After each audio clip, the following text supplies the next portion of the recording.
Eis uma verdade absolutamente certa e merecedora de fé.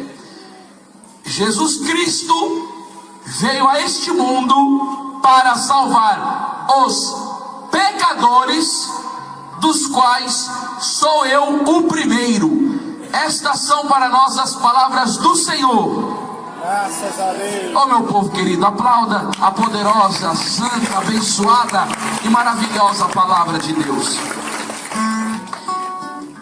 Queridos, eu não saberia dizer para vocês quantas foram as vezes que eu já li esse breve versículo da palavra, porque foram muitas, mas ao longo da pregação eu quero manifestar a minha gratidão por essa palavra, porque o que o apóstolo Paulo diz é a história da minha vida e de tantas pessoas que viveram no pecado e que foram encontrados por esse amor poderoso de nosso Senhor Jesus Cristo, e pela graça de Deus tiveram a sua vida restaurada. Eu queria um pouco partilhar a minha história com vocês, e digo para vocês que a minha história começa no namoro dos meus pais, porque eu tenho dito que todo o casamento é um namoro que deu certo. E aí eu fico imaginando a minha mãe, senhora Isabel, quando era adolescente, passeando no corredor do colégio Professor Augusto Meirelles, com os cabelinhos lançados ao vento, e quando o papai olha para a mamãe, ela com aquele saltinho branco, vestidinho branco de bolinha rosa, acho que papai olhou para a mamãe e pensou assim: Isabel, assim você me mata. Ainda bem que a minha mãe não respondeu: aí se eu te pego. Aconteceu que papai e mamãe se conheceram, e de uma boa amizade nasceu um relacionamento de namoro. Papai e mamãe namoraram 9 anos, e depois de 9 anos casaram na Igreja Católica Apostólica Romana. Só que meu pai e minha mãe casaram na igreja, mas nenhum dos dois pertenciam à igreja, porque eles não tinham a fé católica. A minha mãe, a mãe dela, Dona Matilde, era fundadora de um centro espírita, e a minha mãe herdou a doutrina do espiritismo na vida dela por estar inserida na família. E a minha avó, por parte paterna, ela era macumbeira. Eu disse ontem, vamos ver se você lembra aqui, se macumba fosse bom, não chamaria macumba, chamaria boa cumba. E a minha avó, por parte paterna, era macumbeira, e meu pai também ficava lá no terreiro de macumba, lá batendo cabeça para Exu, e nenhum vivia a fé católica. Mas mesmo assim, eles conseguiram casar na igreja sem pertencer à fé. Nessa primeira parte da história do casamento dos meus pais, eu queria fazer um alerta para vocês aqui. Saibam, na parte da tarde, a minha última pregação, eu falei que os mísseis do inferno estão voltados para a destruição da família, e você sabe disso. Você sabe disso. Há um tempo atrás, se você falasse de aborto, as pessoas desmaiavam no chão. Hoje em dia é um clamor público, e os atores da Rede Globo fizeram a campanha: precisamos falar de aborto. Os caras são tão desgraçados da Rede Globo que eles fazem o Criança Esperança para ajudar as criancinhas e promovem o aborto. É tudo filho do capeta esse povo aí. Mas se você falasse há um tempo atrás, você escandalizava. Eu quero fazer uma pergunta para você, católico, porque eu sou católico. Quem é católico aqui, levanta a mão. Eu quero ver se você é católico agora. Eu sou católico e eu sigo a doutrina da igreja. Para mim, casamento é homem com mulher. E para você? Não, eu não escutei direito. Você tem medo de se posicionar em praça pública? Para mim, casamento é entre homem e mulher. E para você? Hoje em dia é um negócio que quer casar homem com homem, quer mulher com mulher. Isso, segundo a Sagrada Escritura, é pecado. Eu não estou julgando. A mentira é pecado, matar é pecado, roubar é pecado, abortar é pecado. Mas também casamento de homem com mulher também é pecado. A destruição da família pela ideologia de gênero, divórcio e tantas outras coisas. Só que parece que até na igreja é difícil hoje. Por quê? Porque quando a pessoa vai casar, ela faz um curso de noivo de um dia, no máximo 2. e acaba não aprendendo muita coisa do que a igreja ensina sobre o sacramento do matrimônio. E eu vou te falar o que aconteceu quando eu fui casar. Quando eu fui casar, eu procurei um sacerdote que era doutor em direito canônico. Sabe o que ele me disse? Ele falou: Anderson, para mim ser ordenado padre, eu fiz 4 anos de estudo de teologia, 4 anos do estudo da filosofia, mais a formação séria que nós temos aqui no mosteiro, para mim ser ordenado um padre. Você vai se casar, é um sacramento que você vai estar recebendo de máxima importância. E eu, para receber um sacramento de máxima importância, estudei 8 anos. Vocês fazem um curso de um dia. E aí ele disse para mim: não é à toa que 70% dos casamentos são considerados nulos pela Santa Sé, porque as pessoas não estão indo bem preparadas para o casamento. Sabe o que é isso daí? Isso daí é um ataque do inferno para destruir a instituição mais importante da nossa sociedade, que é a família. Olha para a pessoa que está do seu lado e fala assim: escutou isso, abençoado? Fala assim, ó, proteja a sua família. Aí papai e mamãe casaram sem estar inserido na igreja. Sabe por quê? Tem muitos lugares que as igrejas estão mais se importando com o dinheiro que vai entrar no cofre. Porque aqui eu não sei se é um mercado casamento, mas tem paróquia lá em São Paulo que é 15 mil reais para você casar. Só casa artista, porque pobre não tem 15 mil reais para dar no casamento. Aí ela tem convênio com a floricultura, convênio com buffet, convênio com negócio que canta.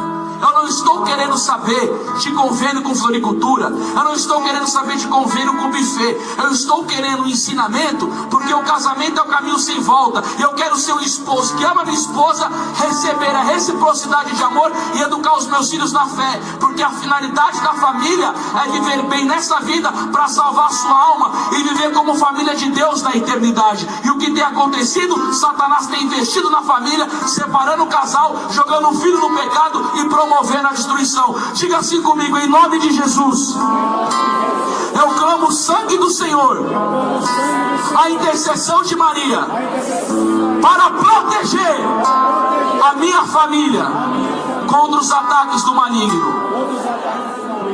Amém. E aí meu pai casou com a minha mãe assim. Quando minha mãe ficou grávida, a minha avó disse para ela: Isabel, as entidades do centro aqui me dizem, escuta bem isso daqui, que o Anderson, essa coisa gorda aqui na sua frente, vai ser um grande médium espírita. E por isso consagro o Anderson às entidades, que depois que eu morrer, ele vai me suceder aqui no centro espírita. Sabe o que aconteceu? Minha mãe me consagrou a Satanás dentro do ventre dela. Porque esses nomes que tem no negócio da macumba, Pombagira, Caboclo, Zé Pilintra, Sete Flechas, Yansan, é tudo demônio. Eu fui consagrado a Satanás no ventre da minha mãe. E a minha avó disse que as entidades disseram para ela que eu iria tomar conta do centro espírita, porque eu ia ter o poder de desenvolver as áreas e que eu seria um grande médium. Enquanto a minha avó dizia isso, Nossa Senhora, do lado do trono de Jesus Cristo, levantou e disse assim: ó, dona Matilde, o Anderson não vai ser um grande médium espírita não, eu vou vocacionar ele para levar o poderoso evangelho do meu filho Jesus. Aleluia! Olha o microfone, irmão.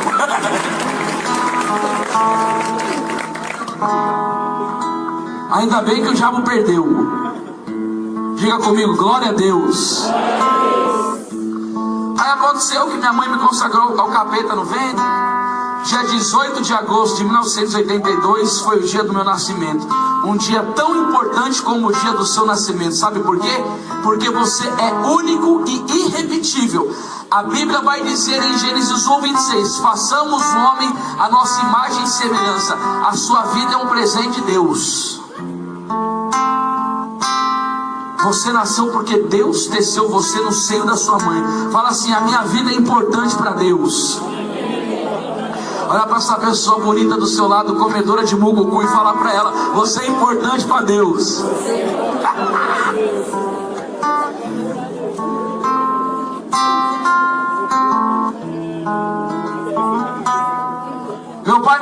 duvidaram da fé.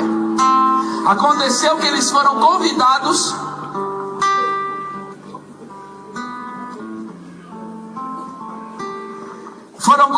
para participar de encontros de casais com Cristo. Meu pai e minha mãe foram lá, não era da igreja, e tinha uma mulher lá dando um testemunho poderoso. Santo Agostinho disse que a pregação converte, mas o testemunho arrasta. A mulher disse que foi casada com um homem, e que o cabra no meio do casamento começou a beber, virou alcoólatra, cachaceiro, violento, começou a bater nela, trair a mulher. Mas a mulher disse que rezou, acreditou na palavra de Deus, perseverou na oração, o homem se converteu. Aí ele entrava no meio da pregação, fazia aquele momento de perdão, e o pessoal chorava. Minha mãe falou: nossa, mas a minha vida é cor-de-rosa, não tem nenhum problema, tá tudo bem aqui. Aí minha mãe foi conversar com a mulher: olha, muito bonito seu testemunho, mas na minha vida meu marido é maravilhoso, não tenho muito problema no casamento não, estou muito bem casada, tenho um filho, coisa mais linda do mundo. Nisso ela tinha toda a razão. Pena que naquela época eu ainda não tinha comido mugucu, porque seria mais bonito ainda. Eu vou aprender a fazer esse negócio, viu? Vou abrir um desse daí lá em São Paulo e vou ficar bem. Aí aconteceu que ela começa a conversar com a mulher e diz assim: olha, eu sou católica, mas eu sou uma católica diferente. E a mulher disse assim: como assim diferente? Ela falou: sou católica, apostólica e espírita. A mulher falou: não existe isso daí não. Ou você é católica e segue a doutrina da católica, não dá para você ficar dividindo com 2 pés, um em cada canto. Aí a mulher falou assim, ó, Lucas 16:13, vós não podeis servir a 2 senhores. Ou você serve Jesus Cristo na igreja católica, ou você vai ficar oferecendo despacho de cachaça e galinha preta lá pro Zé Pirita na mata. Resolve a sua vida. Aí a mulher começou a mostrar o que a palavra de Deus dizia sobre a fé. E depois de uma bela conversa, a minha mãe renunciou ao espiritismo e aceitou Jesus Cristo como Senhor e Salvador da sua vida na igreja católica. Pode aplaudir, igreja. Ai, Jesus, eu queria dar um grito, mas a minha voz está toda doendo. Irmãos, deixa eu falar um negócio para vocês. Hoje em dia, se você for num programa de televisão e falar que você é católico, e que você condena a doutrina espírita, que você condena a doutrina maçônica, ou outra doutrina, você vai ser destruído, você vai ser julgado, vão falar que você é preconceituoso, tal. A questão aqui não é o preconceito. Sabe como que você mata a frase de uma pessoa dessa que fala que você é preconceito? Uma frase de Dom Bosco: amemos as pessoas, mas reprovemos os erros. Eu amo o espírita, eu amo o maçom, eu só não amo a doutrina dele. Amém? Amém? Amém? Amém. O cara vem conversar comigo aqui, ó, fala assim: eu sou macumbeiro, eu sou satanista, eu sigo a doutrina do reiki. O que você acha disso? Eu falei: não concordo com a sua doutrina, mas eu amo você. Eu separo aquilo que você crê daquilo que você é. O problema não é ser preconceituoso com a pessoa. Mas eu sou católico, eu não sou obrigado a acreditar em todas as religiões. A minha igreja tem uma doutrina. E sabe qual que é a minha diferença com a doutrina do espiritismo? A doutrina do espiritismo, eles pregam a reencarnação. Você morre, volta, morre, volta, morre, volta. Ô religião angustiante do caramba, velho. Ficar voltando e morrendo, volta. O que a minha doutrina católica prega? Que meu Jesus morreu na cruz e o teu para abrir o céu, e quando nós morrermos, nós vamos ter a graça da ressurreição. Não vai ficar tendo esse negócio de volta e volta não. A doutrina católica prega a ressurreição dos mortos, enquanto a doutrina espírita prega a reencarnação. Eu acredito na palavra de Deus, porque quando o bom ladrão estava do lado da cruz de nosso Senhor Jesus Cristo: mestre, quando estiveres no paraíso, lembra-te de mim. Jesus não falou para nós: vai voltar no sapo, no bode, no brilho, vai sofrer, vai reencarnar. O que Jesus respondeu para ele? Ainda hoje estará comigo no paraíso. Então eu creio na doutrina da salvação pelo poderoso nome de nosso Senhor Jesus Cristo. Amém, igreja? Amém. Não pode aplaudir o nome de Jesus, que ele morreu na cruz para salvar. Você não vai voltar de novo não. Então eu só te dou um recado: aproveita e come muito mucucu agora, porque senão tu não vai voltar. Vocês gostaram, né? Meu povo querido, eu vou levar um balde desse tamanho dentro do avião. Aí minha mãe renunciou ao espiritismo. Passou 3 meses, meu pai cometeu um adultério e foi embora de casa. A vida da minha mãe foi marcada por uma cruz. Aquela cruz que Jesus vai dizer, Marcos 8,34, aqueles que quiserem seguir-me, renuncie a si mesmo, tome a sua cruz e siga-me. Porque quando a minha mãe descia a escada da casa dela, a minha avó, que era dona do centro espírita, ficava tremendo ela e dizia assim: quando você estava aqui no centro, servindo as entidades, você estava com a sua vida abençoada, o seu casamento estava abençoado. Aí você foi para a igreja dos católicos e você foi amaldiçoada. É isso aí que o Deus dos católicos tem para oferecer para você? Sabe o que é isso daí, irmão? Isso daí é a afronta do inferno diante do sofrimento da vida cristã. Porque se você ler na história da igreja ou na Bíblia Sagrada, você vai ver Jó, que era um homem muito santo, ficou leproso, os filhos dele morreram e da riqueza ele foi à pobreza, mas em nenhum momento ele amaldiçoou o nome de Deus. Se você ler a vida dos grandes santos da igreja, Padre Pio, São Francisco de Assis, Santa Teresinha do Menino Jesus, todos sofreram muito. E o que nós temos que ter como esperança, irmãos? A palavra de Romanos 8,18: tenho para mim, escute bem isso, tenho para mim que o sofrimento da presente vida não tem comparação com a glória futura que nos será manifesta. O católico, ele carrega a cruz nessa vida, mas tendo a convicção de que ele receberá um prêmio muito maior na vida dele, que é a salvação eterna. Por isso que nós nos resignamos do sofrimento, porque o que Deus tem para oferecer para nós é muito maior do que o que todos os prazeres que essa terra pode oferecer. É a vida eterna. Mas Jesus disse: quem não toma a sua cruz e não me segue, não é digno de mim. Por isso que eu tenho pavor da igreja universal do reino do Satanás. Qual que é o slogan deles? Pare de sofrer. Só fala de dinheiro, só fala de prosperidade. O evangelho de nosso Senhor Jesus Cristo também é o evangelho da cruz. Amém? Amém. Olha para essa pessoa que está do seu lado e fala assim: se você é católico, carregue a sua cruz com firmeza.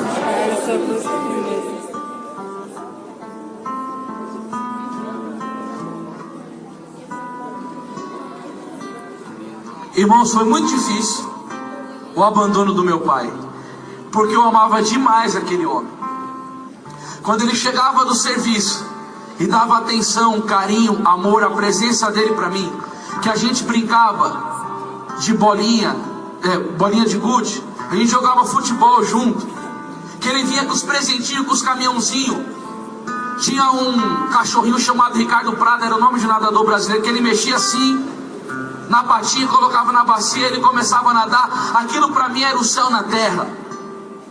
Porque para um homem, a presença masculina do pai educando, amando, é a coisa que nós mais precisamos quando criança. Eu falei sobre essa questão à tarde na pregação, a educação dos pais, a presença dos pais.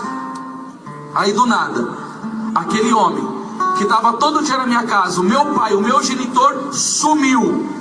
Ele foi embora de casa por causa que ele começou a sair com uma mulher do trabalho, conheceu o amante, virou a cabeça e abandonou a família. Você pensa que meu pai me ligava? Não queria nem dar pensão. A minha mãe estava desempregada. O que eu tinha para comer em casa era aqueles tabletinhos de caldo quinó de tempero, porque nem dinheiro meu pai dava, e não fez aviso prévio com a minha mãe, porque ela estava desempregada. Ela era formada em psicologia, mas ele não falou: Isabel, eu vou te abandonar, procura alguma coisa. E era só lágrima. Saudade do pai. Eu lembro dessa história. Um dia eu estava lá em casa, fiquei doente, com dor de cabeça, estava vomitando, diarreia, os sintomas terríveis. E minha mãe não tinha dinheiro para me levar para o hospital. E ligou para meu pai e disse assim: Luiz, dá para você vir buscar o Anderson para levar ao hospital, porque o menino está doente aqui, eu não tenho condições. E papai foi em casa. Quando o papai passa assim na porta de casa, é que eu avisto, eu vou correndo, pulo no colo dele, começa a beijar papai. E quando ele diz assim: filho, vamos pro carro, que o papai vai te levar no hospital. Eu falei: papai, espera um pouquinho, eu quero brincar com o senhor. E quando eu desci do colo dele, que eu comecei a pegar a bola de capotão, eu falei: papai, a bola que eu ganhei, ó, brinca com isso. Meu pai olha sem graça para minha mãe e diz assim: mas Isabel, você me disse para vir pegar o Anderson aqui porque ele estava doente. Ele precisava ir para o hospital, que ele estava com diarreia, vomitando, estava com febril. E aí eu chego aqui, o menino quer ficar brincando. Naquele momento, irmãos, meu pai não teve uma percepção. Ao subir no colo do meu pai, abraçá-lo, receber a sua presença, a sua visita, houve uma melhora repentina. Porque eu não precisava, irmãos, de ir para o hospital, receber medicamento, injeção, tratamento médico. Não, quando eu subi no colo do meu pai e tive uma cura repentina da minha enfermidade, é que eu estava dizendo com o meu corpo para o papai: papai, eu não preciso ir no médico. O que eu estou precisando é de amor paterno, é presença de pai. E se eu subir no seu colo e tive uma cura repentina, é para mostrar que o que está me deixando doente é a sua falta aqui dentro de casa, é o abandono que o Senhor fez comigo e com a minha mãe. E ali naquele dia, muito novinho, 3 anos de idade, eu tive uma experiência muito frustrante da enfermidade que causa nos filhos uma ruptura conjugal com os pais. E eu falo com 15 anos de experiência de vida missionária, que os jovens com os maiores problemas na vida moral, psíquica, psicológica e sentimental, são jovens que são filhos de pais separados. Eu sei o tipo de sofrimento que eu tive na minha vida, eu vou contar agora para você aqui nessa pregação. Mas como está acontecendo separações, irmãos? Eu fui fazer uma pregação numa cidade no interior de São Paulo, e quando eu comecei a falar de família, eu vi 4 jovens sentados na frente, muito bonito assim, tudo chorando. E aí depois eu falei: nossa, mas o que tocou tanto esses caras? Quando eu fui conversar com ele, 3 dos 4 que eram casados tiveram seu casamento destruído. Um porque cometeu adultério com a esposa, o outro fazia parte do ECC, saiu com outra mulher da igreja, a esposa abandonou, e a outra esposa se apaixonou por uma mulher e foi virar lésbica e deixou o marido dela. E os filhos deles, tudo doente, revoltados. E eu conheço um monte de pessoas da igreja, porque nesse Brasil de meu Deus aí, fazendo as pregações e fora do Brasil, um monte de casais que eu visitei casa, que eu dormi, que eu fui fazer missão, tudo separando. Pessoas engajadas na igreja, perdendo o casamento, tendo o casamento destruído. Pessoa com 1 ano e meio de casado, separando, indo para prostituição, indo para BBD, indo para bagaceira. Pessoas da igreja.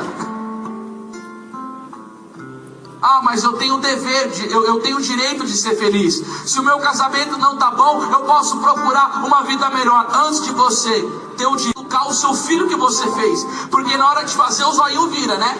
E na hora da responsabilidade de educar, irmão do céu, a sua família e a sua fé é a coisa mais importante que você tem na sua vida. Portanto, eu digo mais uma vez para vocês, homens, amem as vossas mulheres com a maior força do seu coração. E a mesma coisa eu digo para vocês, mulheres, amem e respeitem os vossos maridos. Vocês precisam ter uma vida conjugal abençoada, porque da vida conjugal de vocês depende muito a educação dos vossos filhos. Quem está entendendo como o Estado está dizendo, diga amém.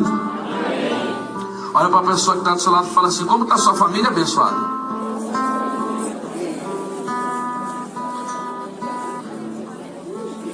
Aí aconteceu que papai me pegou no colo, mas não voltou para casa. Aí ele me leva na escola um dia de manhã e começa a me dar ensinamentos morais. Essa que é a dificuldade. O pai quer dar ensinamento moral para o filho que ele abandonou a casa. Oh meu Deus do céu, não tem força nenhuma não. Ó, o papai quer dizer aqui para você: respeite os professores, seja um bom aluno, tire nota boa. E começou a falar um monte de coisa. Eu falei: papai, eu vou fazer tudo que o senhor está me pedindo, mas eu também quero pedir algo para o senhor. Com 3 anos de idade eu já era cabuloso na fala. Eu já tinha meio que assim uma experiência de comer mucucu no meu interior. O povo ri, né? Eu adorei brincar com isso. Vocês gostam demais, né? Sabe o que eu disse? Falei: papai, eu faço tudo que o senhor está me pedindo, mas eu também quero te pedir algo. Volte para casa, papai, porque eu sinto muita saudade do senhor. Ele disse: não, filho, eu não vou voltar não, porque eu já estou com a outra mulher, não dei certo com a sua mãe. Naquele momento eu tinha quase 4 anos, estava 3 para 4.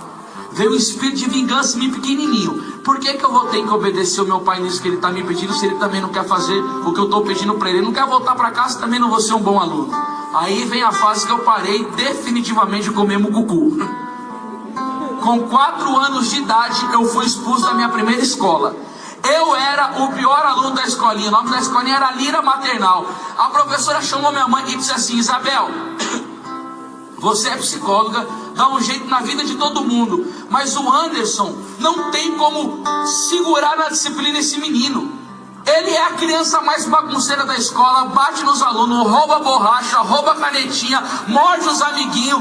Os pais tudo chegam reclamando, falam que seu filho é violento, que morde, que eu não sei o que lá. Olha, Isabel, a gente teve reclamação de um monte de pai. Eu não posso ficar com o seu filho aqui e perder. Então, por favor, coloque o Anderson em outra escolinha. Aí eu fui para a escolinha na mesma rua, Caracol. Chegou lá no Caracol, a mesma coisa. Fiz uma zoada tremenda na escola.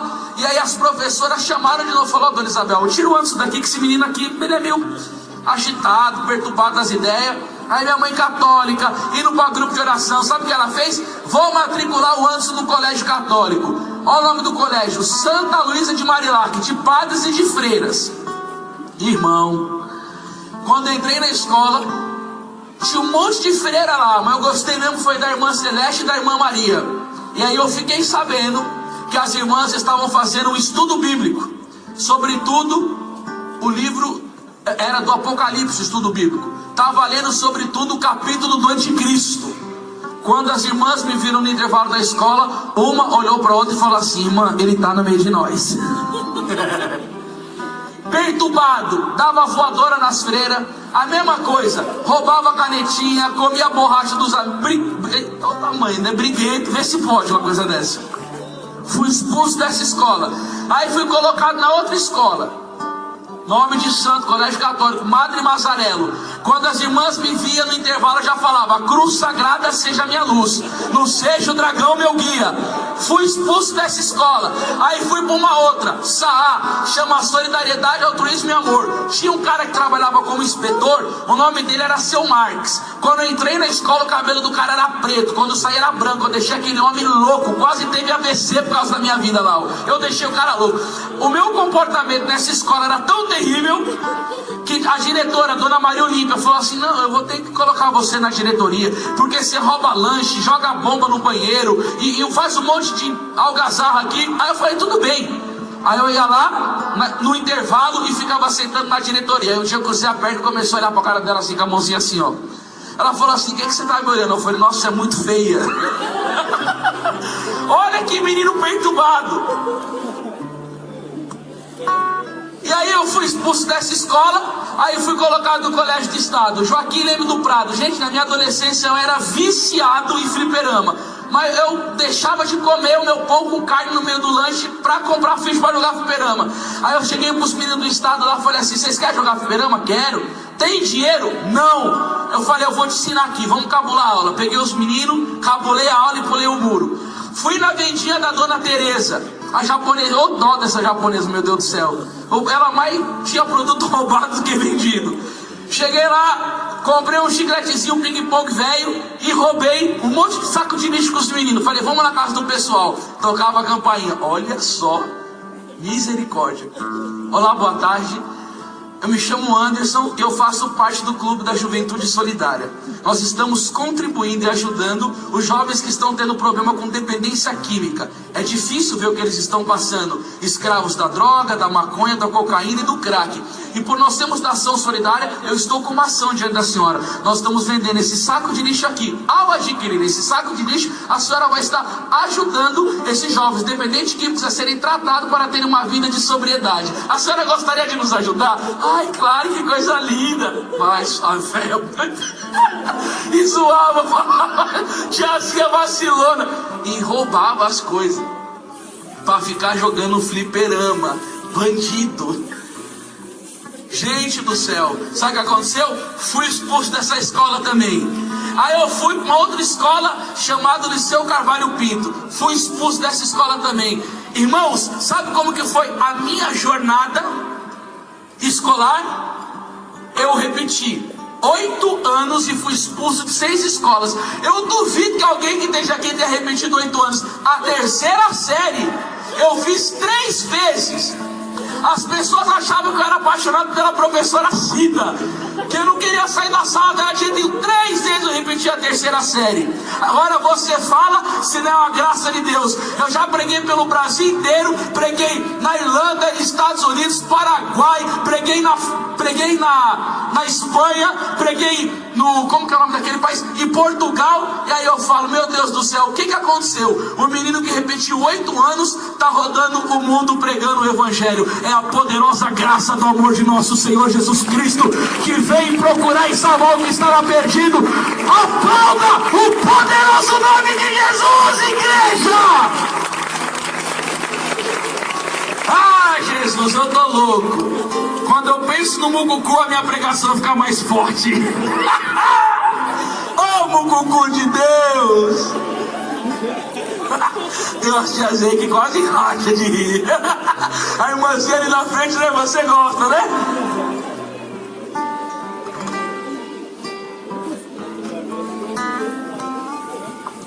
Irmãos do céu, ó, se tu for na minha casa, eu tenho um escritório do meu trabalho, mas é forrado de livro. Eu já gastei uns 30 mil reais comprando livro, porque eu sou assim, irmão, eu sou louco pelo estudo. A vida de estudo da fé católica, filosofia, teologia, psicologia, eu amo. Mas eu repeti 8 anos.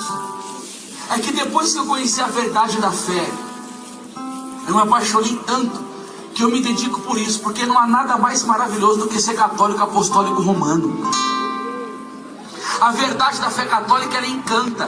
Então, se você está aqui me escutando, e aí você um dia teve o desejo de ser um pregador e fala assim, nossa, mas eu nunca vou conseguir. Não fala essa palavra não, irmãos. Porque nunca na vida que eu me achei que eu estaria pisando em cima de um palco do altar, levando o Evangelho de nosso Senhor Jesus Cristo. Mas a misericórdia de Deus foi tão grande. Eu estou pregando aqui para vocês, contando meu testemunho, para que você olhe para a minha vida e entenda, irmãos, não é por minha causa, é por causa dele, é a graça dele, é o sangue de Jesus, amém? Amém. Aí, meu irmão, tu imagina, minha mãe aceita Jesus Cristo, o marido vai embora e o filho começa a dar esses problemas. Como você acha que era para minha mãe? Aí na minha adolescência, me misturei com coisa de vida promíscua. Essa parte eu vou passar rápido, porque eu não gosto muito de falar com ela não. Perdi a minha pureza, eu tinha 13 anos de idade. Irmãos, com 16 anos de idade já tinha mulher casada dentro de casa. Eu promovia festa na rua, ia 300 pessoas nas minhas festas. Sabe qual que era a entrada da festa do missionário? Não era mucucu não, meu povo. Era 2 litros de pinga, maconha, cocaína, êxtase, droga pesada. 300 pessoas na rua trançando a perna de bêbado. Promiscuidade, briga de gangue. Eu sempre fui muito comunicativo, era promotor de baile, de casa noturna. Como que chama esse negócio aqui? Baile, balada, como que é? É assim mesmo, né? Segunda a segunda, eu estava na noite de São Paulo, eu era zumbi, eu trocava a noite pelo dia. Eu só saía na noite, bebendo, fumando maconha, usando lança-perfume, andando com companhia péssima. Balada, balada, noite, noite, noite. Aí eu conheci um amigo, o Márcio. Hoje em dia, ele está fazendo um programa de televisão. É um negrão enorme de forte, que usa uma toalhinha branca assim no programa do Legendários do Marcos Mion. Aquele menino era meu parceiro de balada. Um dia ele chegou para mim e falou assim, Dandão, que era o meu apelido, eu fui numa balada que você precisa conhecer. Eu falei, que balada que é essa? Ele falou, balada de GLS. Eu falei, não sei, nunca fui. Ele falou, gays, lésbicas e simpatizantes. Eu falei, cara, eu não gosto muito desse negócio não. Aí ele falou assim, você tem que ir lá, porque as lésbicas, ela também beija homem. Aí você beija uma, beija duas, beija três. Eu falei, vamos lá pra ver. Aí eu chego na balada, um cara enorme de forte, dançando dentro de uma jaula de uma tanguinha branca. Aí quando ele desceu, a mulherada foi pra cima dele. Eu falei, cara, eu quero fazer esse negócio aí. Entrei pra academia, comecei a malhar, parecia o Johnny Bravo, assim, ó, fortinho assim, ó. Eu sei que eu preciso voltar, eu sei. Eu sei, mas não posso. Eu voltei agora, tive que sair por causa da hérnia. Aí comecei a fazer academia, fiquei fortinho, um bracinho, tal. E comecei para essas baladas, embriagado na cachaça. Sabe o que eu fazia?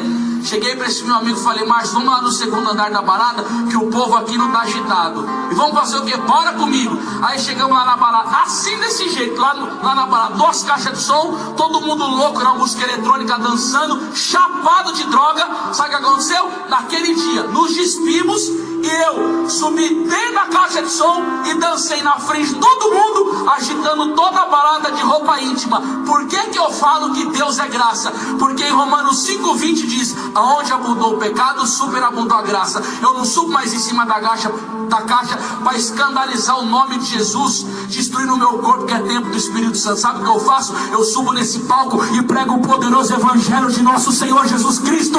Pode aplaudir o nome de Jesus, irmão. Não há pessoa tão destruída que não possa ser encontrada por Deus. Sabe o que aconteceu? Todo mundo chegava para minha mãe e falava assim: Isabel, tu tá uma moça bonita, você fica esperando o seu marido voltar, seu marido já tá com outra mulher, já fez filho em outra mulher. O Anderson é o pior menino aqui da região. As mães têm medo que os filhos andam com ele. Se você soubesse cada coisa que seu filho faz, porque eu não estou contando tudo, que não vale a pena. Minha mãe, gente, vocês podem colocar lá no YouTube, assiste o testemunho dela. Testemunho Isabel, mãe do Anderson. É uma mulher de fibra. Porque minha mãe me disse um dia: filho, quando seu pai foi embora eu tinha 29 anos, eu era uma moça nova. Sabe o que eu fiz? Minha mãe me disse: eu guardei a castidade para salvar a sua alma das mãos de Satanás.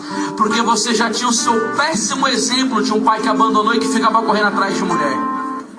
E para salvar a sua alma da mão do inimigo, eu consagrei a minha castidade para Deus e jejuava e orava em lágrimas na presença de Deus toda semana.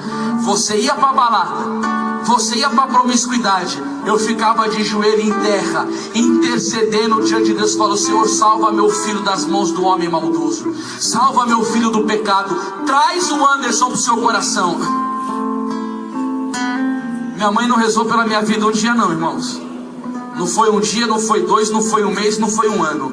A minha mãe teve que rezar 15 anos para ver eu dobrar minha vida diante do nome de Jesus. Ela teve que sofrer muito. E aí a gente está na missão e tem muitas pessoas que estão com muito sofrimento na vida. Eu sei que aqui tem muitas pessoas que estão me escutando que está cheio de problema. Problema no casamento, problema de enfermidade, problema com finanças, problema com depressão, problema com suicídio, problema com homossexualidade. Eu sei que tem muita gente sofrendo aqui. Mas o que você está fazendo? Fica na televisão o dia inteiro, fica na rede social o dia inteiro, não reza nem um terço. Que graça que você quer receber, irmãos? Deixa eu falar uma coisa para você. A Bíblia vai dizer no livro de Judite, capítulo 4, versículo 12: estais certos de que o Senhor vos ouvirá, se perseverardes jejuando e orando em sua presença. O Senhor vai ouvir, mas tem condição: jejua e ora na presença de Deus. E a minha mãe rezava e eu não melhorava. E aí? É oração com fé. O que é fé? Hebreus 11:1 vai dizer: a fé é o fundamento da esperança, é a certeza a respeito do que não se vê. A minha mãe tinha uma esperança, que é uma virtude que Deus derrama no coração do homem. Ela não me via convertido, mas ela acreditava pela fé que a oração que ela fazia dá resultado. Por quê? Porque Números é o livro da Bíblia, capítulo 23, versículo 19, dizia o quê? Deus não é homem para mentir. A Bíblia vai dizer em 1 Macabeus, capítulo 2, versículo 61: recordai-vos que de geração em geração todos que confiam no Senhor não desfalecem, mas o tempo da bênção é Deus que dá. Porque a Bíblia também vai dizer em Eclesiástico 2:3: sofre as demoras de Deus. Mas que demora? 2 Pedro capítulo 3, versículo 8: para Deus um dia é 1000 anos, e e 1000 anos em um dia. E o que você tem que fazer? Você tem que perseverar acreditando em 1 Coríntios 10:13. O que está escrito lá? Deus é fiel.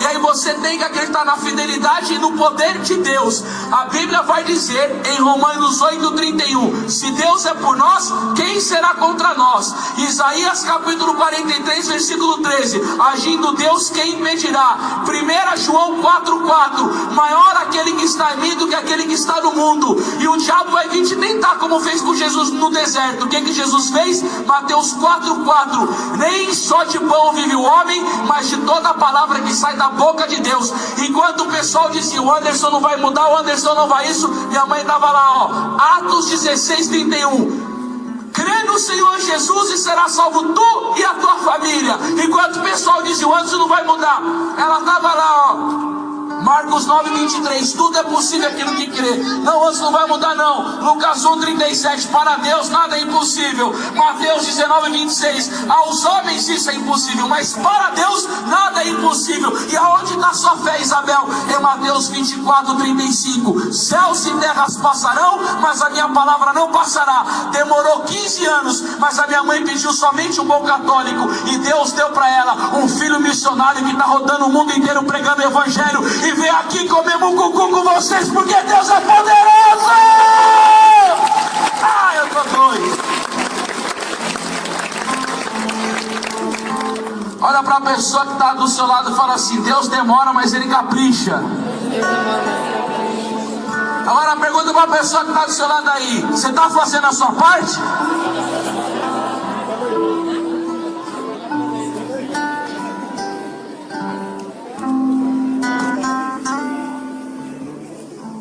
Meu irmão, minha irmã, eu cheguei num estágio muito duro da minha vida. Eu não queria contar, porque eu não gosto de contar isso, mas eu só vou contar se tiver alguma pessoa aqui vivendo na bagaceira do pecado, no fundo do inferno. Eu vou contar isso daí para você ter esperança que você pode mudar, ou se alguém que você está rezando para você confiar na ação de Deus, amém? Eu fui lá naquele negócio da balada GLS e comecei a me envolver com esse negócio de sair com mulher lésbica. Eu tinha 2 namoradas, o nome das 2 era Raquel. Uma era heterossexual e a outra tinha uma namorada, eu namorava com ela junto. Eu desci no poço. E com essa menina que eu namorava, a gente ficava tirando foto um do outro, e eu chegava para as garotas e falava assim: ó, menina, isso daqui é a maneira como eu vi no mundo tal. Você quer sair comigo? Se quiser sair, vamos. Se não quiser, vaza, porque eu não tenho tempo para conversa. Eu cheguei nesse nível de vida. E aí um dia eu terminei com essa menina que eu namorava, a Raquel, a fixa. Fiquei nervoso, não fui trabalhar. E no dia seguinte, quando eu cheguei no serviço, o rapaz chegou e brincou assim comigo: e aí, que você não veio trabalhar ontem? Saiu com o seu namoradinho, começou a me usar. Eu peguei a foto e falei: aqui o meu namoradinho aqui, ô seu otário. Ele falou assim: o que você faz com essa foto? Tu é doido, é? Eu falei: não, irmão, mostra pras meninas. Se quiser sair comigo, sai. Se não quiser, que se exploda. Mas eu vou na caruda mesmo. Eu não tinha vergonha de nada. Aí ele falou: por que você não sobe lá no 2º andar da empresa e mostra para os funcionários, explica pra gente como você faz o negócio? Eu falei: tá bom. Quando os funcionários subiram, eu tava lá, os meninos: mostra aí. Eu trabalhava no shopping, numa loja de 2 andares, cheio de funcionários, a loja bombava de vender. E quando o cabra subiu lá, era mais ou menos uns 8 funcionários homens que tinha lá na loja, falou: mostra a foto aí. Quando eu mostrei a foto, veio um soco na minha cara, eu caí no chão e fui espancado dentro da empresa. Os caras começaram a pisar na minha cabeça, me cuspia, me chutava. E foi um dos momentos mais humilhantes que eu vivi na minha vida, mas mais importante, porque eu, quando estava lá apanhando no meio daquele sofrimento, veio uma luz na minha cabeça. Isso que você está vivendo na sua vida são os frutos das suas escolhas insensatas. Naquele momento veio uma luz, que aquilo que eu estava vivendo era simplesmente a colheita daquilo que eu tinha plantado. Plantou laranja, colhe laranja. Plantou maracujá, colhe maracujá. Eu plantei o pecado, eu estava colhendo o fruto desgraçado daquele pecado. Vocês não têm noção como foi humilhante aquilo. Eu levantei de cabeça baixa, eu fui embora, porque eu tinha tomado apanhada de 8 caras, estava cheio de dor no corpo, andando assim com a cabeça para baixo. E quando eu peguei o ônibus voltando para casa, eu falei: que miséria de ser humano que eu me tornei. Que vida maligna que é essa que eu tenho vivido, onde eu sou espancado dentro de uma empresa por consequência de atos imorais que eu tenho feito. Irmãos, quando eu cheguei em casa foi uma vergonha, porque minha mãe disse assim para mim: filho, por que você está voltando mais cedo do serviço? Eu falei: não, mãe, o movimento da loja não estava grande. Mas ela fala: filho, quando o movimento não está bom, arruma estoque, limpa a loja. Ninguém é mandado embora do serviço numa loja mais cedo, sempre tem algo para fazer. Eu não aguentei, comecei a chorar e disse para minha mãe o que eu tinha feito. Minha mãe se sentou com a mão na cabeça e disse assim: filho, eu não tenho mais aguentado. Tem 15 anos que eu tenho rezado pela sua vida. Eu vejo o seu amigo entrando na faculdade, o outro descer na rua alinhado num terno com a pasta na mão porque está trabalhando numa multinacional, e você nessa vida que não estuda, que só pensa em imoralidade, que só sai de final de semana para beber, que não consegue ter a consistência de um relacionamento, que não sabe o significado do amor, que não persevera na igreja. E quando minha mãe foi falando aquilo, ela disse assim: que tipo de homem você se tornou? E foi ali que veio uma espada na minha alma. Eu falei: eu não tenho valor, eu não construí uma personalidade, um caráter enobrecido na minha vida. Eu não sou conhecido como homem de uma reputação ilibada. Eu sou conhecido como um menino que vive numa vida de bagaceira, de festa, de imoralidades. Eu não construí uma imagem de um homem justo, que vive uma vida de equidade. Eu estava destruído, irmãos. E minha mãe falou assim: filho, eu vou rezar por você. Minha mãe colocou a mão na minha cabeça e fez uma oração regada com fé e lágrimas, que eu acho que Deus falou assim: eu estou rezando para trazer esse menino para Deus só por meio de um sofrimento mesmo. Aí vocês já escutaram aquela frase: se não vem pelo amor, vem pela... Como que é o negócio aí? Se não vem pelo amor, vem pela... Ô irmão, como isso é verdade? Pelo menos na minha vida foi assim. E hoje eu digo: bendito seja Deus por aquela piaba que eu tomei no meu trabalho. Porque se talvez não fosse aquele dia, eu não estaria aqui com vocês agora, não. Ô couro bendado. Conheci uma menina, uma amiga, que me falou da missa de um padre abençoado. Eu fui na missa do padre, e o padre falou para a pessoa rezar pela pessoa do lado e tal. Eu conheci um grupo de jovens, que quando uma menina botou a mão na minha cabeça e falou assim: Deus tem um plano muito grande na sua vida. Quase que eu falei para ela: é com você? Tava todo cabuloso, calça rasgada, fortinho, piercing na testa, cabelo todo branco para cima espetado, bem endemoniadão. E aí elas me convidaram para ir num retiro de carnaval, num ginásio que tem lá em São Paulo, no Ibirapuera. E nesse local eu encontrei um amigo que me convidou para ir num retiro no final de semana, num sítio. E eu estava precisando de Deus. Por quê? Porque eu não aguentava mais aquele sofrimento. Depois daquela piaba que eu tomei, eu comecei a procurar, era só coisa de igreja. Aí eu fui no encontro. Sabe o que eu agradeci no encontro? O homem que estava pregando a palavra de Deus lá era um profeta do Senhor. Eu não aguento esses pregadores jujubinha que não fala contra pecado, que fica só com aquela vozinha: porque o Senhor, o amor dele... Deus ama.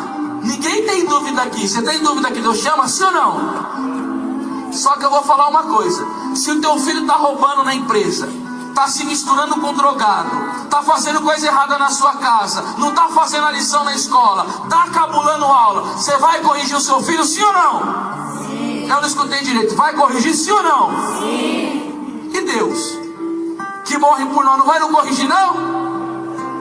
Aí um monte de pessoa no erro. Vem aquele pregador endemoniado que só fica falando de misericórdia o tempo inteiro. Deus fala de misericórdia, mas para a mulher que ele foi salvar do pecado, ninguém te condenou. Eu também não te condeno. O que ele disse depois? Vai continuar vivendo na prostituição, na bagaceira.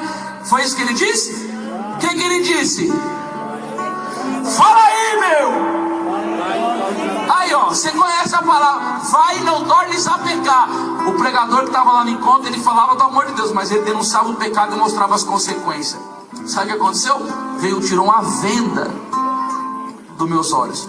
À noite o pessoal foi rezar, no meio do mato, no monte, 150 pessoas clamando batismo no Espírito Santo. Eu nem sabia o que era, mas eu queria. Eu sei que num determinado momento eu comecei a clamar esse fogo. Deus respondeu a minha oração. Eu comecei a ficar inflamado e começava a rezar e ficava chorando assim. Eu queria tanto amar Jesus naquele momento, que eu comecei a correr no meio do mato e falei: Jesus, aparece para mim, eu preciso te dar um abraço. O Senhor é maravilhoso, o Senhor veio dar um sentido novo na minha vida, porque eu fui por enquanto estava angustiado. No momento da pregação, da oração, começou a dar uma alegria na minha alma. Gente, que negócio que era aquele maravilhoso. E aí Jesus não apareceu para mim, só vai aparecer no julgamento mesmo. E eu queria abraçar ele, eu não abracei, comecei a abraçar o povo. Ô irmão, ele estava feliz, o amor de Deus. Aí chegou na hora de dormir. Até parece que eu conseguia, meu irmão. O pessoal lá no quarto lá, falei: fala da Bíblia para mim, fala de Jesus para mim. Aí os jovens começaram a mostrar a Bíblia. Aí as passagens foi mostrar para mim. Ó, aqui Anderson, Jesus caminha sobre a água. Sério? Mano, o cara não afunda no bagulho, mano. Não, caminha sobre... Isso é irado, hein? Todo do mundão. Aí ele chega lá e fala assim: ó, Jesus tem poder de expulsar demônio. Expulsou o demônio e jogou no meio dos porcos. Eu falei: esse Jesus é corintiano, mano. Não gosta de palmeirense no bagulho, velho. Eu sei que naquele dia eu fui dormir 5 da manhã. 7 da manhã eu estava tomando banho no primeiro lugar da cadeira, escutando a palavra. Eu fiquei louco. Eu falei assim: eu vou mudar de vida. Quando terminou o encontro, teve o almoço, eu voltei para casa. Irmão do céu, quando eu cheguei em casa amanhã, estava lá varrendo a sala, um solzão bonito. Eu cheguei tranquilinho em casa, tranquilo, de boa. Pai de Jesus, amor de Maria, glória a Deus, aleluia. Fogo em cima, embaixo, na esquerda e na direita. Minha mãe olhou para mim e falou assim: onde te levaram? Eu falei: fica tranquilo que foi na católica, mas foi na carismática. Eu comecei a explicar para minha mãe como tinha sido o encontro. Mãe, a palavra de Deus, e o pregador falava isso daqui e tal. E comecei a falar para ela. Minha mãe só olhando para minha cara, tipo assim: o que é isso, velho? O que esse menino comeu? Quase que eu respondi: mucucu, mãe. Ai, mucucu. Ei, povo querido, eu vou ficar com saudade de vocês. Vão ficar com saudade de mim também? Ai, que maravilha. É tão bom quando a gente conhece o povo da igreja, né? Tá vendo? Olha a alegria do evangelho, né? A gente prega, fala do amor e dá uma risada junto. É bom demais seguir Jesus, né? Aplauda o nome de Jesus, que ele é maravilhoso. Vai, meu povo católico. Ô, bênção! Nós te amamos, Jesus. Manda um beijo pra Jesus, manda um beijo pra Jesus. Ei, Jesus maravilhoso. Isso mesmo, foi um monte. E aí aconteceu que eu cheguei pra minha mãe e comecei a falar pra ela: mãe, eu aprendi isso e tal, mas aconteceu uma coisa muito legal no encontro. Minha mãe falou o quê? Eu falei: aprendi a rezar que nem a senhora. Como? Eu falei: me dá a mão. Quando ela me dá a mão, eu já logo lasquei uma poderosa. Eu falei: mãe, tô falando em línguas. Irmão, eu ia pra igreja, eu vi o povo falando em língua. Eu tinha um sonho meu, era aprender a falar em língua, ministério. Eu olhava o povo e falava: eu preciso falar em língua, mas eu sei que eu nunca ia aprender. Eu aprendi. Eu andava na rua, misericórdia, no início da minha conversão. A pessoa me cumprimentava: e aí, antes do meu, eu falei: xiriconda, lavassura e candalaia. O cachorro passava por mim, eu iribe, colabá, uau, uau, uau, arabassura e candalaia. A mulher do mercado deu 50 reais a sua compra ali, coxi, arabassura e candalaia. Só queria falar em línguas. Missionário ficou doido. E aí, meus irmãos, eu cheguei em casa e falei assim: mãe, a experiência que eu tive no encontro foi séria, eu preciso fazer algo concreto. Todas as coisas que me afastam desse amor de Deus, eu vou arrebentar com tudo. Eu tinha uma coleção de revistas e filmes imorais, pornográficos. Eu quebrei e queimei tudo. Eu tinha um CD de música de rock satânico lá que me levava para longe de Deus. As músicas de hip hop que eu escutava, lembrava da balada que eu ia. Eu falei: pode ser que no momento meio ruim eu escute essa música e vou lembrar da minha experiência de pecado. Sabe o que eu fiz? Eu quebrei todos os CDs. Esses CDs que eu comprava numa loja chamada Zentigaste, lá no centro de São Paulo. No valor de hoje, sabe quanto que eu pagava em cada CD? 250 reais, porque era trazido direto dos Estados Unidos. Não tinha esse negócio de YouTube, internet, nada. Eu quebrei tudo. Tudo.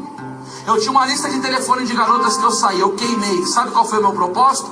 Eu fiquei 5 anos solteiro, sem ficar com nenhuma garota, para me purificar de tanta imoralidade que eu vivi. nesses 5 anos que eu fiquei solteiro, que eu fiz um voto com Deus, a única coisa que eu buscava era o amor divino, para me purificar de toda a minha entrega ao pecado, e para que eu pudesse entender que eu não vivia do amor da impureza do sexo ou das mulheres, mas que o novo amor que iria me sustentar seria o amor de nosso Senhor Jesus Cristo. Foi importante esse voto que eu fiz, porque eu pude reparar os danos de tanto pecado que eu cometi na minha vida. E aí comecei missa, grupo de oração. Aí eu estou no encontro. Um pregador bota a mão na minha cabeça e traz uma revelação de profecia. Deus me revela, Anderson, que Deus vai te levantar como missionário, e você vai rodar o mundo pregando o nome de Jesus. Eu comecei a chorar, sabe por quê? Porque eu sempre tive complexo de inferioridade. Assim, como que eu vou pregar? O pregador tem que estudar. Eu nunca li um livro na minha vida, uai. Tem que ser uma pessoa inteligente. Eu me considerava a pessoa mais burra do mundo, te juro. Ainda hoje é uma luta que eu tenho, é uma luta interior que eu tenho. Sabe o que eu fiz? Eu fiz 1 semana de jejum a pão e água. Eu entrava no meu quarto, gente. Eu colocava aquele meu joelho no chão, ficava ali rezando 2, 3 horas em lágrima, porque o início da minha fé eu só chorava. Se falasse o nome de Jesus, eu fiquei muito emotivo no início da minha caminhada. Os meus 3 primeiros anos era só choro. Eu não podia ver a Eucaristia, eu chorava, eu fiquei muito sensível. E eu cheguei para Jesus nessa 1 semana que eu fiz jejum a pão e água. Eu falei: Senhor, se tu me chamaste pela boca do profeta, o nome do pregador era Farias, se tu tens essa missão para minha vida, você sabe muito bem quem o Senhor escolheu. Eu não tenho nada para te oferecer. Eu não sou um homem intelectual, eu não sou estudado, eu não tenho carreira, eu não tenho nada. Aí eu li uma palavra na Bíblia em 1 Coríntios 1:26, que Deus escolhe os fracos para confundir os fracos, para confundir os fortes e os sábios, e que no meio de vós não há ninguém intelectualmente dizendo muito capaz, mas que Deus escolhe os que nada são para confundir os que são. Isso daí está lá em 1 Coríntios 1:26. Eu falei: o quê?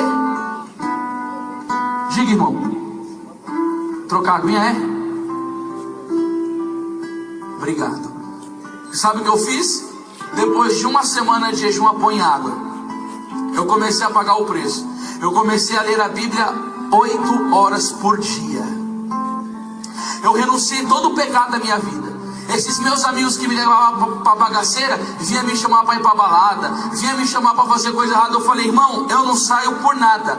Eu só fico agora com a minha família, com os amigos da igreja e com a palavra de Deus. Todo mundo falava: não, você está meio mal, viveu um período, mas logo logo você volta para bagaceira, porque do jeito que você era, você não consegue abandonar mais. 8 horas por dia na palavra. Acordava cedo, missa, rosário, 1000 Ave Marias. Uma vez, o irmão Trovão já veio pregar aqui, né? Subimos a montanha lá em Jundiaí. Ficamos 1 semana em cima do monte com 6 galões de água, sem comer nada, só rezando e jejuando. Nem pão a gente comia. Sabe o que é isso daí? Pagando preço para ter revelação de Deus na alma, pagando o preço para receber unção, para poder pegar o evangelho. Comecei a pregar nas igrejas, fui perseguido. Esse menino é louco, não tem muito discernimento.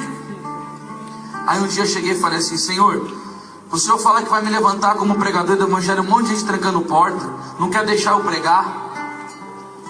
E aí o pior é que na época, uma mulher que agenciava pregadores lá do Gideão Missionário, onde o pastor Marcos Feliciano foi revelado quando ele tinha 26 anos. A mulher falou: Anderson, eu escutei o seu CD, vem aqui junto comigo, que eu vou levar você pro meu pastor, ele vai te discipular, em 2 anos você prega lá no Gideão. Todo mundo que pregou no Gideão sai rodando o mundo pregando, e todo pastor que prega lá naquele evento, ele enriquece, torna milionário. O carro mais simples que o pregador tem, que prega lá no Gideão, é uma Land Rover. A igreja católica não vai aceitar esse jeito contundente que você prega. Eu olhei para ela e falei assim: minha irmã, eu não me tornei católico para pregar para a multidão e nem para ter Land Rover. Eu me tornei católico para fazer a vontade de Deus. E se nesse momento que ele tem para mim a cruz, eu vou abraçar, mas depois vem a ressurreição. Mas eu não abandono a igreja católica por nada, porque a igreja que você segue foi fundada por Lutero. A minha foi fundada por nosso Senhor Jesus Cristo no Calvário. Eu sou católico, apostólico, romano roxo até a morte.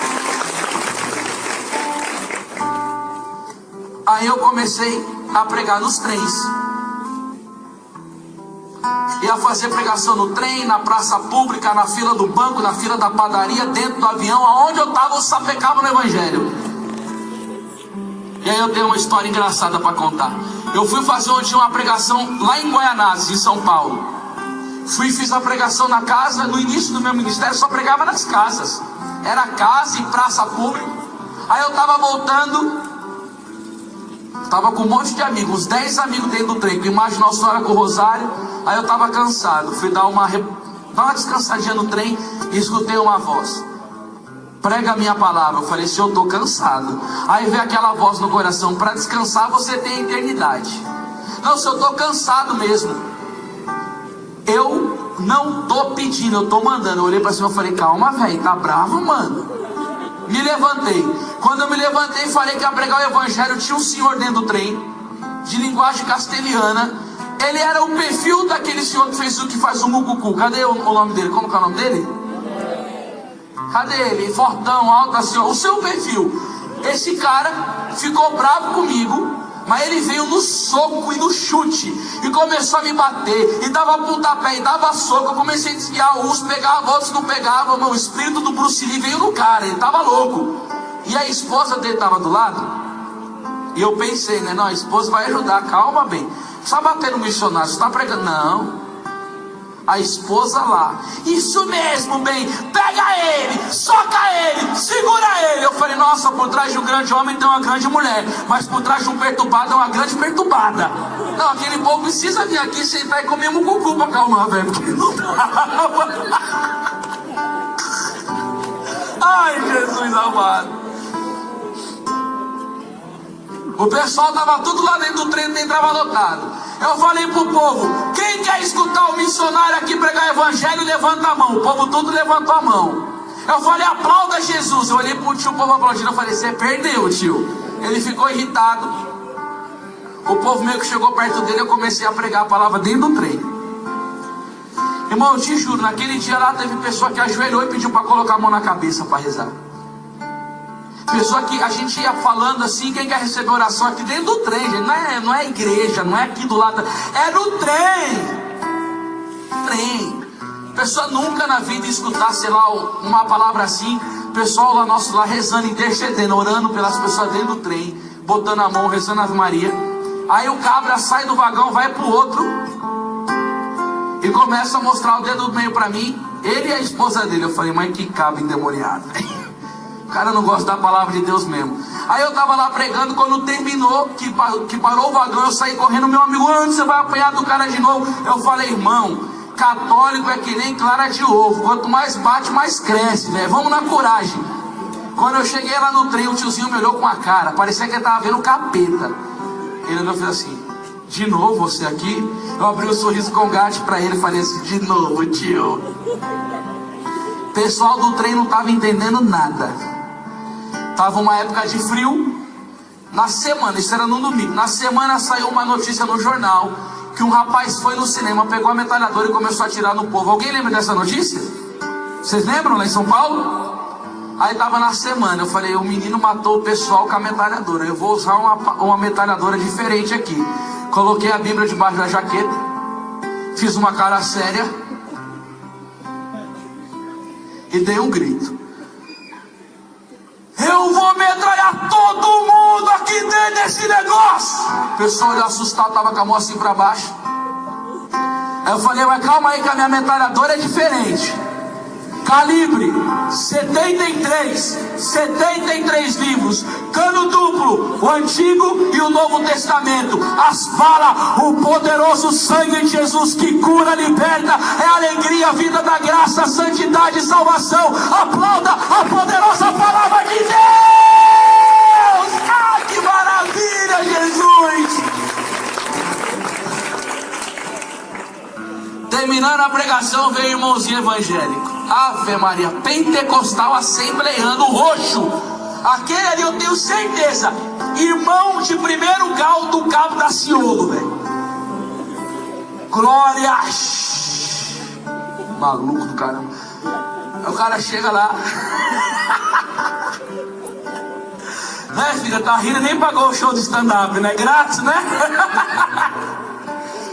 Aí o cara chegou para mim e falou assim: a paz do Senhor. Eu falei para ele, a paz do Senhor e a paz da senhora. Posso te dar um abraço? Eu falei, pode. Eu falei que o irmão era assembleano do duro, né? O irmão começou, está acontecendo um avivamento na igreja católica. Aleluia. Eu falei, nossa, esse daí tomou chá de cogumelo hoje, velho. Irmão, se olhava pra mim e falava, eu fazia aquele negocinho de crente pentecostal, e eu só olhando, falei, vamos ver onde vai dar esse negócio aí. Ele começou a falar, profeta, e está acontecendo avivamento. Aí foi quando ele chegou e falou assim, a igreja católica está mudando. Eu cheguei e falei, calma irmão, posso só fazer uma correção aqui? Ele falou, pode. Eu falei, não é a igreja católica que está mudando. Ele falou, o que está acontecendo? Eu falei, fui eu que mudei de vida e estou testemunhando o que é ser católico. Eu sigo a palavra, ide pelo mundo e pregai o evangelho a toda criatura. Pode aplaudir, igreja. A igreja clama por missionário. O problema é as pessoas quererem doar a vida para Deus. Você pensa que é fácil para mim ficar aqui? A minha esposa a qualquer momento pode ter o meu filho e o meu coração sangra, porque eu queria estar com ela. Mas Deus me chamou para estar aqui com vocês. É uma renúncia, um preço de sangue que eu pago. Mas eu estou pensando no Cristo que pagou o preço, morrendo na cruz por nós. Amém? A igreja chama missionário. O problema é a pessoa querer doar a vida. Aí depois dessas andanças minhas no trem, descobrindo da minha vida na Canção Nova, eu dei um testemunho lá. 22 anos de idade eu tinha. Quando eu chego em casa, a minha caixa de e-mail está lotada. E o meu e-mail e a minha secretária eletrônica de pessoas que viram meu testemunho na Canção Nova. Eu tinha 22 anos, na época boa, quando eu era magro. Você não vai rir, não? Ri, você tem que rir. E aí com 22 anos de idade, irmãos, eu começo a varar esse Brasil de costa a costa pregando o evangelho. Eu me converti, eu tinha 19 anos, com 21 anos eu já estava pregando. Um ano e pouco depois eu já comecei a pregar. Eu tenho gastado a minha vida, irmãos. Esse ano, se eu tive 4 final de semana vago, foi muito. Eu já estou começando a lotar a agenda para o ano que vem. Eu estou gastando a vida por quem gastou a sua por mim. Eu estou aqui, sabe por quê? Por causa do resultado do sangue de um Deus apaixonado. Eu estou aqui por causa de uma misericórdia divina que me viu todo arrebentado, todo no pecado, escravo da bebida, escravo da pornografia, escravo da prostituição, sem sentido da vida, sem rumo para tomar. E essa palavra foi a palavra que veio na minha vida. Eis uma verdade absolutamente certa e merecedora de fé: Jesus Cristo veio a este mundo para salvar os pecadores. E a condição que eu estava, irmão, era uma condição terrível. Mas Deus veio na minha vida. Eu pergunto para você, como está a sua vida que está me escutando aqui? Tem um povo que está aqui no meio da praça. Tem o pessoal que está nas casas, nas laterais, que vai passando na rua. Você está vivendo uma vida afastada de Deus? Essa pregação aqui é uma maneira de Jesus falar: eu te amo, eu quero você para mim, muda de vida, eu posso te ajudar. Abra o seu coração para mim. Talvez você tenha tá vivendo bem, mas você está desesperado no seu casamento ou pelo seu filho que está perdido. A confiança em Deus que a minha mãe teve pode ser uma prova de fé, de que a perseverança na oração obtém resultados maravilhosos. E que a minha mãe pode ser um exemplo para você que está rezando por uma pessoa da sua vida que não está tendo resultado, e você aprendeu aqui que você tem que esperar. Mas o que eu quero dizer para vocês, irmãos, é que a misericórdia de Deus, ela é tão intensa, que Ele pega essas pessoas judiadas no pecado, que o ofenderam, que macularam o seu nome, que fizeram tanta coisa errada. E hoje, quando eu fico vivendo esse momento tão gostoso com vocês, irmão, porque, sendo sincero, está muito bom estar aqui com vocês. Momento de graça, de poder pregar. O meu interior aqui, irmãos, ele só tem uma coisa: gratidão, alegria, em louvor à grande misericórdia de Deus. Porque tudo isso daqui que eu vivo para vocês, eu devo a Ele. Irmãos, você viu as dificuldades que eu tive na minha família. Eu fui abandonado como criança. Meu pai foi embora, eu tinha 3 anos. O meu grande sonho sempre foi constituir família. E para arrumar uma namorada que aceita essa minha vida missionária de estar todo final de semana fora. Aí Deus colocou uma mulher abençoada, irmãos. A minha esposa é uma bênção de Deus. É uma mulher que me motiva na oração, me motiva no estudo. A minha filhinha, a Maria Clara, meu Deus do céu, gente, eu não consigo nem narrar com as minhas palavras aqui para vocês a graça de poder olhar para minha filha e ser pai. Tem dia que eu vejo a minha filha, eu começo a olhar para ela e eu começo a chorar de tanta alegria. Eu falo, gente, eu era uma treva, Deus hoje me constitui a responsabilidade de ser pai. A Thaís está tendo outro menininho, eu sei que depois que eu comer mais mucucu, eu vou fazer mais menina ainda.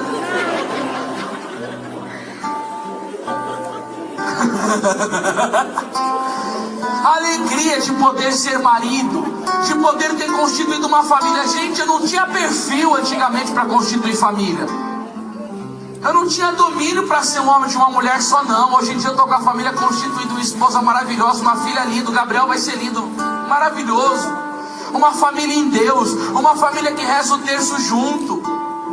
Irmãos, como não glorificar a Deus por isso? Como não gastar a minha vida pelo Evangelho? Irmãos, uma coisa que eu digo para vocês: sejam gratos a Deus, amem a Jesus, deem a sua vida para Jesus. Se você não tem um dom como missionário de pregar aqui, prega com a sua vida. A sua vida é o melhor evangelho que você tem, é o seu testemunho, é o seu amor do coração. Hoje é dia do grupo de oração aqui, amém? Seja uma pessoa fiel no grupo de oração, gente. Não fica faltando, não. Vocês têm que abarrotar essa igreja de pessoas buscando a Deus, louvando a Deus. Vira um pescador de alma, convida as pessoas para vir para a igreja, faça apostolado. Sabe por quê? Porque a nossa vida aqui é muito breve, gente. A gente tem que lutar nessa terra aqui para conquistar o céu, amém? E eu vou encerrar essa minha pregação com uma história aqui agora. Posso contar mais uma historinha para vocês?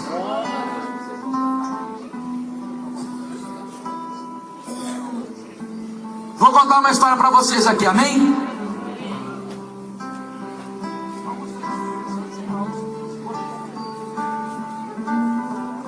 Quem já escutou falar aqui de Santo Agostinho, levanta a mão. Nossa, ele é conhecido, hein?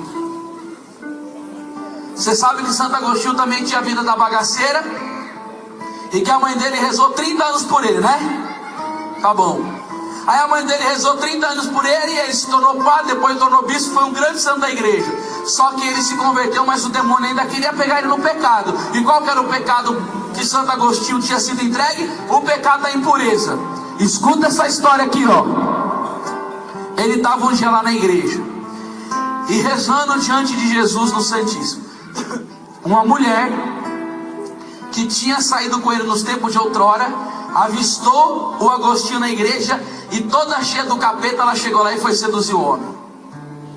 Ela chegou na igreja e disse assim: Agostinho.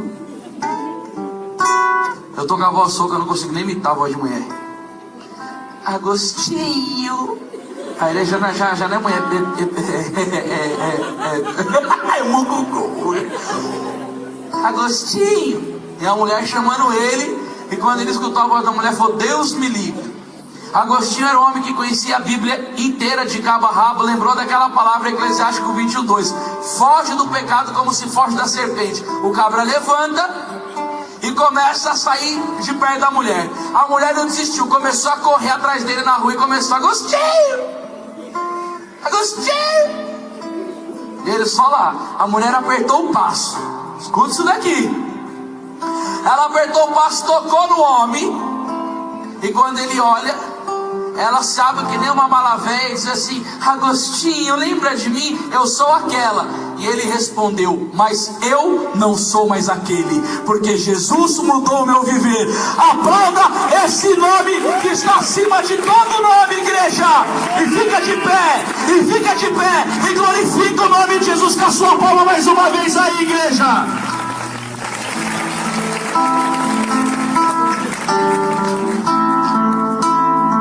E vamos com o ministério. Minha alma tem sede. Quem sabe canta.